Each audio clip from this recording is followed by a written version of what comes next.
Hello मेरे प्यारे दोस्तों, आज हम कृषि के बारे में उन फैक्ट को जानेंगे जहां से बिहार शिक्षक बहाली 4.0 में पूछा जाएगा। मेरे चैनल सर्वत्र एकेडमी को आप जरूर सब्सक्राइब कर लीजिएगा, लाइक शेयर भी कर दीजिएगा। इससे पहले हम भारत की कृषि और विश्व की कृषि के बारे में पढ़ा चुके हैं। एक वीडियो मैंने पहले भी बनाया है, आप मेरे प्लेलिस्ट पे जाइए, उसको जरूर देखिएगा और फिर इस वीडियो को देखिएगा तो आपको चीज़ें समझ में आएगा। चलिए, हमने पिछला वीडियो में यह बताया था कि भारत में कितना प्रतिशत भूमि पर कृषि होता है, कितने लोग कृषि कार्य में लगे हुए हैं, कितना वन है, कितना बंजर है, ये सब मैंने उस वीडियो में पढ़ाया है। आज हम उस कृषि से संबंधित ही कुछ और फैक्ट को लेकर आए हैं। आइए जानते हैं, यह बिहार टीचर का जो एग्ज़ाम TRE 1, TRE 2, TRE 3 में हुआ था, इसमें से पूछा हुआ है। चलिए उसको हम देखते हैं। अगला प्रश्न है कि दिल्ली का मुख्यमंत्री 2025 में किसे बनाया गया है। अभी दिल्ली में चुनाव हुआ था, आप भी जानते हैं, वहाँ विधानसभा का 70 सीट है, बीजेपी को पूर्ण बहुमत मिला है, तो बीजेपी की सरकार वहाँ गठित हुई है, तो वहाँ पे मुख्यमंत्री एक महिला को बनाया गया है। आइए जानते हुआ महिला कौन है, रेखा गुप्ता या प्रवेश वर्मा। तो रेखा गुप्ता जो है यह शालीमार बाग से विधायक चुनी गई हैं और यही दिल्ली के मुख्यमंत्री बनाई गई हैं। मुख्य रूप से यह हरियाणा की रहने वाली हैं, यह भी जान लीजिए। कहाँ की रहने वाली हैं? हरियाणा की। लेकिन इन्होंने दिल्ली में विधानसभा जो है शालीमार बाग, वहाँ से विधायक बनी है और इन्हीं को बीजेपी सरकार के द्वारा दिल्ली का मुख्यमंत्री बनाया गया है। इनका नाम है रेखा गुप्ता। बिहार टीचर एग्जाम में 100% आएगा। इससे पहले अतिशी थी, उससे पहले केजरीवाल थे, ठीक है। तो शराब घोटाले में केजरीवाल ने अपने आप इस्तीफा दे दिया था, ठीक है। उसके बाद जो है वहाँ चुनाव हुआ, चूँकि 5 साल हो गया था, और उस चुनाव में बीजेपी को बहुमत मिला, जीत हुआ और बीजेपी के द्वारा जो है रेखा गुप्ता को दिल्ली का मुख्यमंत्री बनाया गया है।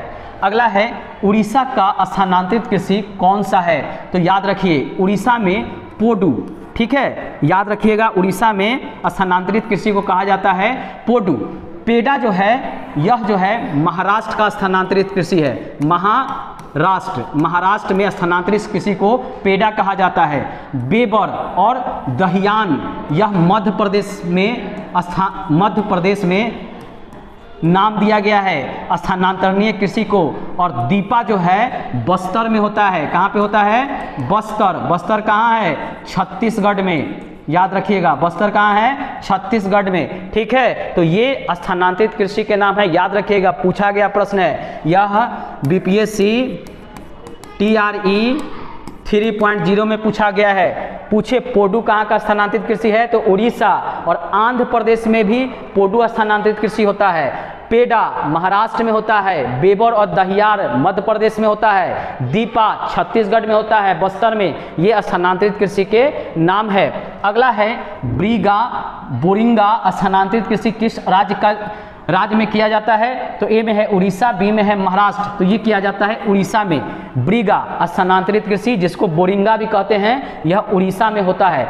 अगला है, बालेरा स्थानांतरित कृषि किस राज्य में होता है। ए में है राजस्थान और बी में है हिमाचल प्रदेश। तो याद रखिएगा, यह जो होता है आपका राजस्थान में होता है बालेरा स्थानीय कृषि। यहाँ से एक प्रश्न BPSC शिक्षक बहाली 4.0 में देखने को मिलेगा। चलिए कुछ और प्रश्नों को भी हम देखते हैं। PC कल्चर में क्या किया जाता है, ठीक है। तो यह आपके लिए जानना जरूरी है कि मछली पालन के बारे में जानकारी इसमें दिया जाता है। PC कल्चर में मछली पालन, यानी जो किसान मछली पालन करते हैं, मछुआरे मछली पालन करते हैं, उनको जानकारी देने के लिए PC कल्चर बनाया गया है। यानी PC कल्चर में मछली पालन के बारे में जानकारी दिया जाता है। दूसरा क्वेश्चन है कि पामोलॉजी के तहत क्या किया जाता है। तो इसमें फलों का अध्ययन किया जाता है। किसका अध्ययन किया जाता है?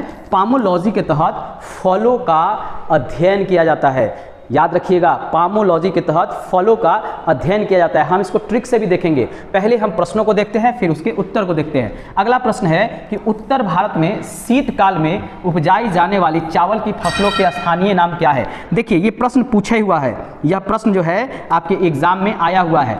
अमन, साली या अगहनी। दूसरा बी में है ओस, अमन, अगहनी। ये BPSC TRE 3 में पूछे हुआ है। तो इसका उत्तर है अमन, साली और अगहनी। यह पूछा गया है, ठीक है। तो आप जान लीजिए, इस तरह के प्रश्न ही आपके एग्जाम में पूछे जाते हैं और आपको प्रश्न को देखकर ही किसी चैप्टर को या किसी प्रश्न को पढ़ना चाहिए। ठीक है, चलिए कुछ और प्रश्नों को हम देखते हैं।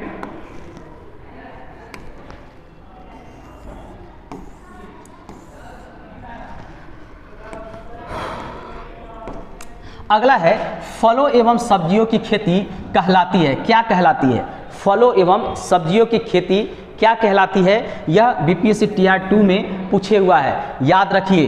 पहला ऑप्शन है बागवानी, बी में है फूलों की खेती। बागवानी के तहत फल और सब्जी दोनों की खेती की जाती है। ठीक है, याद रखिएगा, बागवानी कृषि के अंतर्गत फलों की भी खेती करते हैं और फूलों की भी खेती करते हैं, सब्जियों की भी खेती करते हैं। ठीक है, तो इसका आंसर होगा बागवानी। अगला प्रश्न है फ्लोरीकल्चर में क्या किया जाता है? फ्लोरीकल्चर में क्या किया जाता है? तो फूलों की खेती के बारे में अध्ययन किया जाता है। फ्लोरीकल्चर में फूलों की खेती के बारे में अध्ययन किया जाता है। सेरीकल्चर में क्या किया जाता है? तो इसमें रेशम कीट पालन किया जाता है। क्या किया जाता है? रेशम कीट पालन किया जाता है। फिर एपी कल्चर में क्या किया जाता है? तो इसमें मधुमक्खी पालन किया जाता है। अब दोस्तों ये याद नहीं रहता है, एग्जाम हॉल में जाएंगे तो बहुत कन्फ्यूज़न होता है, तो इसके लिए आपको कुछ ट्रिक के तहत भी याद करना चाहिए। चलिए, फल और सब्जी कहाँ होगा? बाग में होगा। फल और सब्जी कहाँ होगा? बाग में होगा। ट्रिक इसके लिए जान लीजिए। ठीक है, फल और सब्जी कहाँ होगा? बाग में होगा।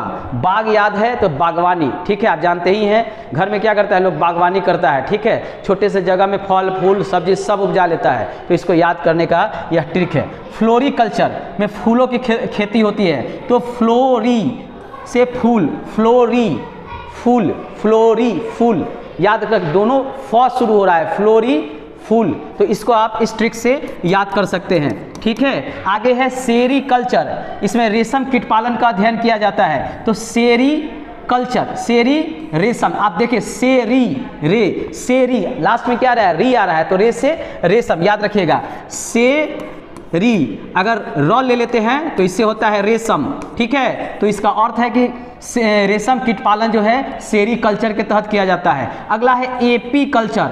एपी कल्चर में क्या किया जाता है? मधुमक्खी। मधुमक्खी क्या क्या? एपी मधुमक्खी क्या करता है? मध देता है। ठीक है, तो एपी मध, एपी मध, तो एपी कल्चर उसमें किसका अध्ययन किया जाता है? मधुमक्खी पालन का अध्ययन किया जाता है।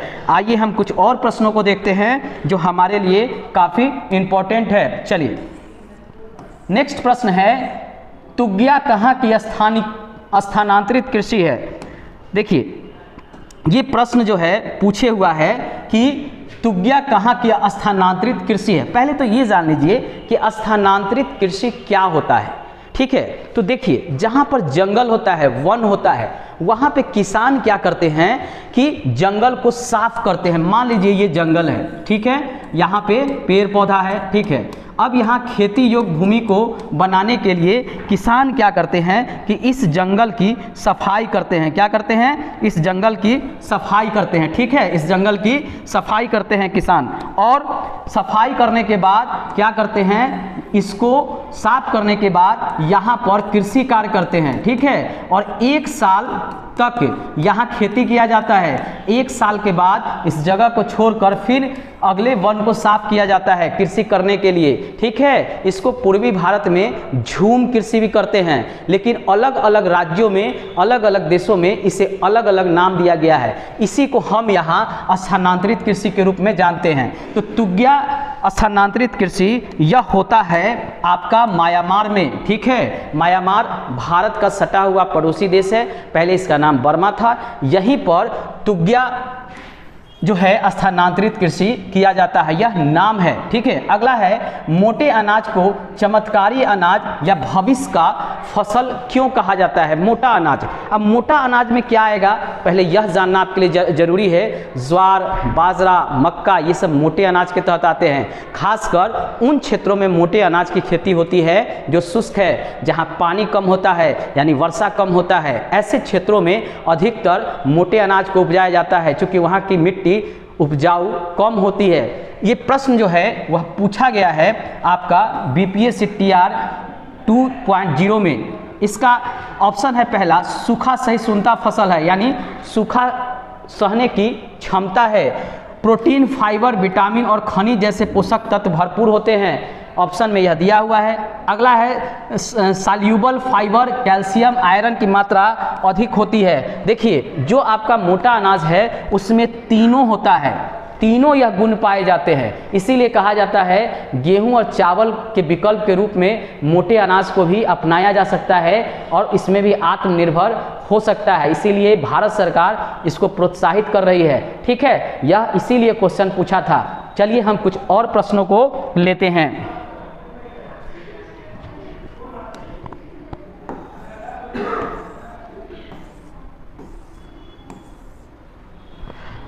अगला प्रश्न है कि रोका किस देश की स्थानांतरित कृषि है? तो यह ब्राज़ील की है। कहाँ की है? ब्राज़ील की। वहाँ भी जैसे भारत में, पूर्वी भारत में झूम कृषि होता है, वनों को साफ करके वहाँ कृषि किया जाता है और साल भर बाद फिर दूसरे जगह वन को साफ करके किया जाता है। तो ब्राज़ील में भी यह होता है, अमेज़न का वन वहाँ है, आपको पता ही होगा। और रोका जो है स्थानांतरित कृषि वहाँ किया जाता है। कहाँ? ब्राज़ील में किया जाता है। अगला है कि रे किस देश की स्थानांतरित कृषि है? तो वियतनाम और लाओस में रे स्थानांतरित कृषि किया जाता है। यह भी प्रश्न पूछा गया हुआ है। अगला प्रश्न है चिन्ना किस देश का स्थानांतरित कृषि है? तो याद रखिए मेरे प्यारे दोस्तों, श्रीलंका का है स्थानांतरित कृषि। श्रीलंका में वनों को साफ कर वहाँ जो स्थानांतरित कृषि की जाती है उसे वहाँ चिन्ना नाम दिया गया है। अगला है मिल्पा। मिल्पा किस देश की स्थानांतरित कृषि है? तो यह है मैक्सिको की। कहाँ की है? मैक्सिको की। यह प्रश्न जो है TRE में पूछा गया हुआ है, याद रखिएगा। BPSC TRE 3.0 में यह प्रश्न पूछा गया है। चलिए कुछ हम और प्रश्नों को लेते हैं।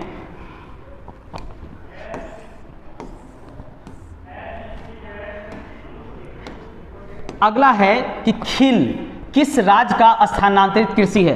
देखिए हम अभी आपको बताए हैं कि स्थानांतरित कृषि में जैसे झूम पूर्वी भारत में होता है, उसी तरह भारत के अन्य राज्यों में भी स्थानांतरित कृषि के अलग अलग नाम दिए गए हैं। जैसे खील जो है हिमाचल प्रदेश में जो स्थानांतरित कृषि होता है, यानी वनों को साफ करके होता है, उसको वहाँ खील नाम दिया गया है। कुमारी किस राज्य की स्थानांतरित कृषि है? तो यह केरल की है। केरल में स्थानांतरित कृषि को कुमारी कहा जाता है। उसी तरह कमान, बीगा, धाबा कहाँ की स्थानांतरित कृषि है? तो यह उड़ीसा की स्थानांतरित कृषि है, याद रखिएगा, उड़ीसा की यह स्थानांतरित कृषि है। लेदांग किस देश का स्थानांतरित कृषि है? तो इंडोनेशिया तथा मलेशिया में लेदांग स्थानांतरित कृषि किया जाता है। दोस्तों यहाँ से एक प्रश्न आपके एग्जाम में 100% रहेगा। जो झूम कृषि है, जिसको हम पूर्वी भारत में करते हैं और अलग अलग देशों में इसका अलग अलग नाम है, अलग अलग राज्यों में इसका अलग अलग नाम है। तो यहाँ से एक प्रश्न आपके BPSC शिक्षक बहाली 4.0 में 100% रहेगा, इसलिए आप इसको देखेंगे भी और नोट डाउन भी कर लीजिएगा। हमारे चुनिंदा प्रश्न थे जो आपका बिहार शिक्षक बहाली 4.0 में 100% देखने को मिल सकते हैं, इसलिए आप इसको एक बार पढ़कर जरूर जाइएगा, इस क्वेश्चन को देख कर जाइएगा। हो सके कि आपको यहाँ से एक प्रश्न जरूर मिल जाएगा। मैं प्रत्येक दिन YouTube पर वीडियो डाल रहा हूँ और उन्हीं टॉपिक को उठाकर पढ़ाता हूँ जहाँ से बिहार शिक्षक बहाली 4.0 में प्रश्न आने की संभावना 100% है। धन्यवाद।